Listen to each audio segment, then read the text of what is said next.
Very good morning to all of you.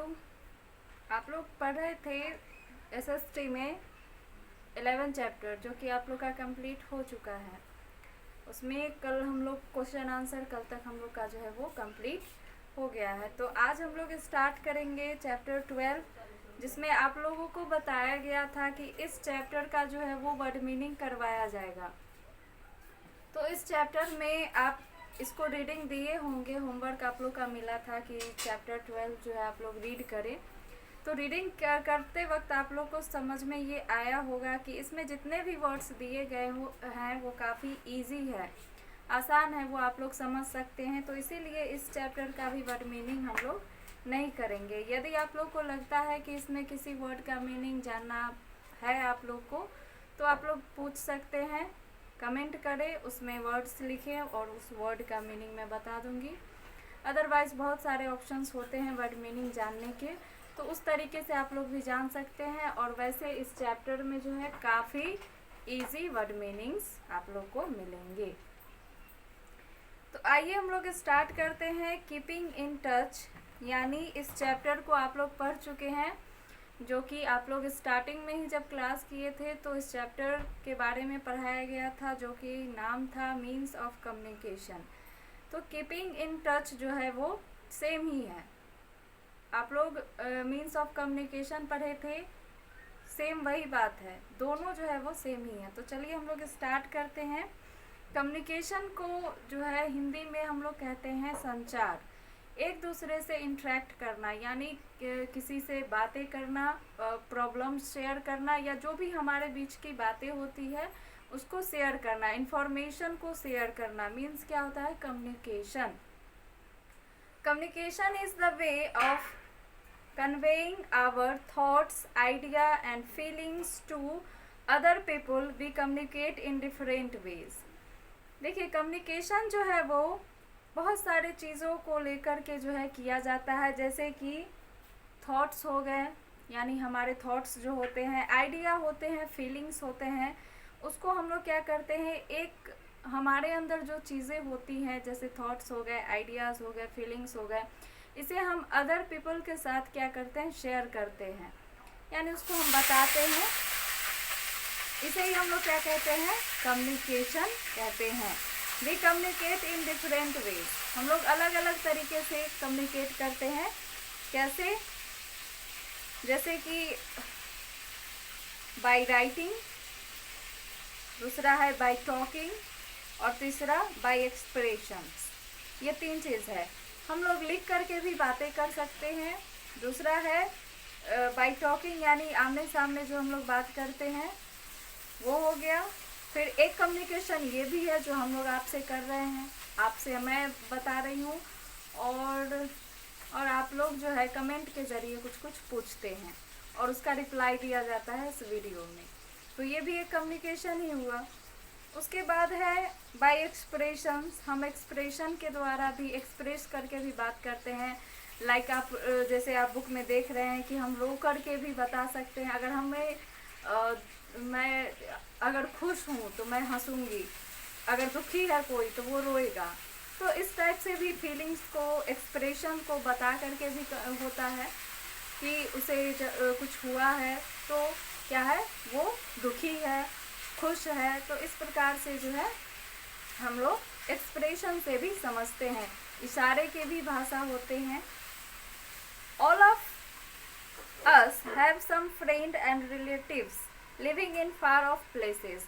हम जितने भी लोग हैं, हम सभी के पास हमारे रिलेटिव्स हैं, रिश्तेदार है, दोस्त है, जिन्हें हम लोग जानते हैं और वो हमसे काफ़ी दूर रहते हैं, या हमारे एरिया में नहीं रहते हैं, या फिर एक गांव में रहते हों, एक शहर में रहते हों, अलग कंट्री में रहते हों। तो जो लोग हमसे दूर होते हैं, हमारे रिलेटिव्स हो गए या फिर हमारे फ्रेंड हो गए, तो वो काफ़ी हमसे दूर दूर होते हैं, तो उनसे हम लोग बातें करते हैं। It is difficult to meet them, to talk to them regularly, और उनसे मिलना, उनसे बातें करना जो है रेगुलरली नहीं होता, यानी हो भी पाता तो थोड़ा इसमें डिफ़िकल्ट होता है, ये आसान नहीं होता। Therefore we need to send and receive message from them.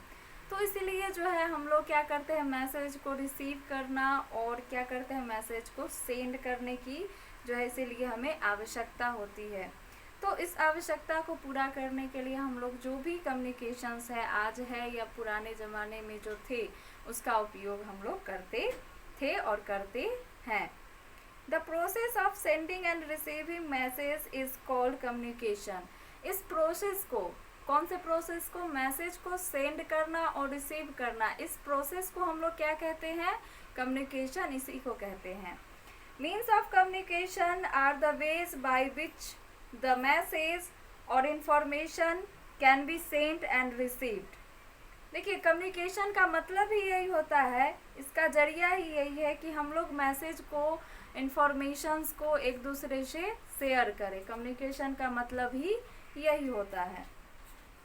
आप लोगों को होमवर्क दिया गया था कम्युनिकेशन इन अर्लियर डेज और मॉडर्न मीन्स ऑफ कम्युनिकेशन, ये दोनों के बारे में आप लोग अच्छे से जो है पढ़े होंगे। आप लोग को बताया गया था, होमवर्क दिया गया था। तो हम लोग जो है पहले स्टार्ट करते हैं कम्युनिकेशन इन अर्लियर डेज, यानी पुराने समय में हम लोग जो है कम्युनिकेशन कैसे करते थे एक दूसरे से, क्या वो हमारे लिए इजी था या डिफ़िकल्ट था। जो बच्चे पढ़े होंगे उन्हें समझ में थोड़ा बहुत ज़रूर आया होगा। इन ancient times people used to communicate with each other through the sign language. Later then began to use spoken words. देखिए अब आप लोग को ये एक बात जानने से हैरानी होगी कि पहले के जो लोग थे वो इशारों में बात करते थे, बाद में उन्होंने जो है स्पोकन वर्ड्स का इस्तेमाल किया। पहले उनके पास कोई शब्द ही नहीं था बात करने के लिए, समझ में नहीं था कि कौन सा शब्द हम लोग किस चीज़ के लिए यूज़ करेंगे, इस बात की समझ जो है वो नहीं थी। तो उस टाइम जो है वो साइन लैंग्वेज का उपयोग करते थे, जैसे इशारे की भाषा, किसी चीज़ को नज़र से बताना, हाथ से बताना कि अगर वो दे दो, तो इस टाइप से। अभी मान लीजिए कि हम लोग बहुत सारे हमारे आसपास में जो भी चीज़ें हैं उसका अपना अपना एक नाम है, पहले ये सब चीज़ नहीं हुआ करता था। तो इशारे की भाषा में जो है मांगा जाता था कि ये हमें चाहिए या फिर ये आप ले लीजिए, या उनका जैसा भी माहौल रहता होगा उसके अकॉर्डिंग आप समझ सकते हैं कि आवश्यकता के अनुसार वो लोग साइन लैंग्वेज का उपयोग करते थे। और बाद में उन्होंने शब्दों का इस्तेमाल करके बात करना शुरू किया। Drum mills was also used in earlier times when men living in forest sent messages to far off places by beating the drums. देखिए पहले लोग जो है अगर सूचनाओं को बताना होता था, जैसे एक गांव के लोग को इकट्ठा करना है, तो उसमें क्या करते थे, ड्रम को जो है बीट करते थे यानी बजाते थे, और इससे क्या होता था, उस आवाज़ को सुन कर के लोग आते थे और उस तब जो है बातें हो जाती थी। They had scared codes for different messages and danger, joy, sorrow, etc. This sound was picked up by other drums and they would repeat the drum beats to convey the message. और वो लोग जो है message को दोबारा जो है उस साउंड को, जैसे देखिए एक बार हम जिस साउंड का उपयोग कर ले तो फिर उस साउंड से हम लोग समझ जाते हैं कि इस साउंड जो है, ये साउंड जो है वो उसी के लिए है।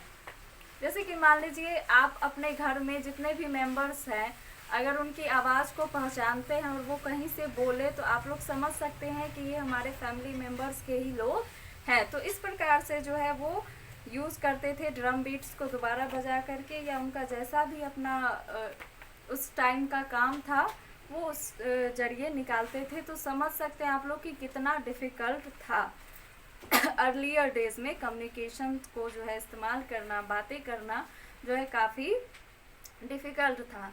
Sometimes people sent message by reflecting light on mirror to a distance. कभी कभी लोग जो है क्या करते थे, रिफ्लेक्टिंग लाइट का उपयोग करते थे। जैसे कि मान लीजिए रिफ्लेक्टिंग लाइट आप लोग देखे होंगे, अगर आपके पास कोई कांच है और उसको आप लोग लाइट के सामने रखते हैं तो उससे रिफ्लेक्ट होके फिर उसका प्रतिबिंब जो है उस कांच का कहीं और बनता है, उस लाइट का फोटो, यानी उसका लाइट आप कहीं और दीवार पे आप देख सकते हैं। तो उस प्रकार से भी लाइट को रिफ्लेक्ट करके भी अपना जो है वो लोग बात करते थे। They also use smoke and fire signals to send a message. धुआं का, स्मोक का उपयोग करते थे, फायर सिग्नल्स भी देते थे। तो इस प्रकार से जो है पुराने ज़माने में कम्युनिकेशन होता था। The main problem with these means of communication was that the message were often not clear. अब देखिए ये जो है इसका मेन प्रॉब्लम क्या था, इसका मेन समस्या जो है इस कम्युनिकेशंस के द्वारा जो है ये बार बार जो है वो क्लियर नहीं हो पाता था। यानी इस किसी चीज़ को एक्सप्रेस करना, अपने बारे में बताना, तो अगर हम लोग इशारे की भाषा यूज़ करें या इतनी बातें बताई गई है कि रिफ्लेक्ट करना लाइट को, तो इस प्रकार के कम्युनिकेशंस को शायद ही कोई समझ पाएगा। तो एक दूसरे को समझना उस टाइम जो है काफ़ी मुश्किल होता था। तो इस कम्युनिकेशन में ये बहुत सारी समस्याएं आती थी। With the development of written language this problem was solve. उसके बाद क्या हुआ, रिटेन मैसेज के द्वारा जो है ये सारे मैसेज जो हो गए वो सॉल्व हो गए, क्योंकि लिख करके बातें करना काफ़ी आसान हो गया। Now the message would be in written from and carried by people who could run fast. इससे क्या हुआ, now the message would be written from and carried by people who could run fast. और इससे communications करना जो है काफ़ी easy हो गया, फास्ट हो गया, हम लोग अच्छे से कम्युनिकेशन उस वक्त जो है होने लगा। Sometimes horse riders were also used to send message. और उस टाइम जो है घोड़े की सवारी करने वाले लोग जो है वो मैसेज को सेंड करते थे, यानी एक कंट्री से दूसरे कंट्री या एक जगह से दूसरे जगह घोड़ा, आप लोग देखें घोड़े पे बैठ करके लोग जो है वो मैसेज को यानी उस लेटर को पहुंचाने का काम करते थे। But all these means of communication were time consuming. लेकिन आप जितने भी ये कम्युनिकेशंस देख रहे हैं ये काफ़ी जो है वो टाइम को बर्बाद करने वाला है। अगर मान लीजिए हमें कोसों दूर जाना है तो घोड़ा पे चढ़ने वाला इंसान भी थक जाएगा और वो कम्युनिकेशन काफ़ी लेट पहुंचेगा। यदि हमें जल्दी किसी कम्युनिकेशंस की आवश्यकता है, यानी किसी सूचना को जल्दी पहुंचाना है, तो इस क्रम में क्या होगा, काफ़ी लेट हो जाता था और काफ़ी दिक्कतें भी आती थी। और पहले के ज़माने में एक और चीज़ फेमस था जो कि आप लोग पढ़े हुए हैं और जानते भी हैं, क्या है, in earlier days pigeons were train to carry letters from one place to another. कबूतरों का इस्तेमाल किया जाता था। कबूतर जो है काफ़ी इस कार्य में जो है वो काफ़ी माहिर थे। वो एक जगह से दूसरे जगह वो एरियाज़ को पहचानते थे, घर को पहचानते थे, और आप उन्हें समझा दें कि मैसेज को जो है यहाँ पहुँचा देना है, वो अपने जो है चोंच में बंद करके लिफाफे को और मैसेज को पहुँचा देते थे। तो इस कार्य में जो है कबूतर का जो है मेन आप लोग मेन हिस्सा मान सकते हैं, क्योंकि इनका जो है काफ़ी अहम किरदार जिसको हम लोग बोलते हैं इस चीज़ में रहा है कबूतर का। चलिए हम लोग समय देख लेते हैं। अगेन हम लोग मॉडर्न मीन्स ऑफ कम्युनिकेशन जानेंगे और टाइम हम लोग देख लेते हैं, फिर हम लोग आगे बढ़ेंगे।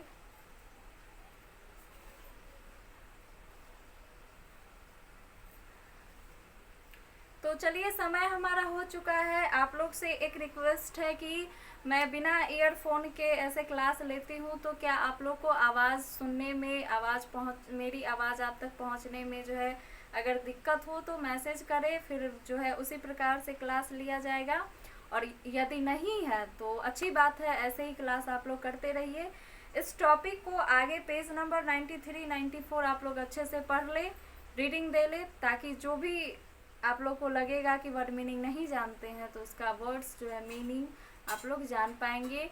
हम लोग जब पढ़ते हैं, रीड करते हैं, तो उस टाइम आप लोग को काफ़ी जो है वो हेल्प मिलेगा। तो अटेंडेंस आप लोग बना ले। आज के लिए इतना ही। Thank you. नेक्स्ट डे हम लोग नेक्स्ट टॉपिक स्टार्ट करेंगे।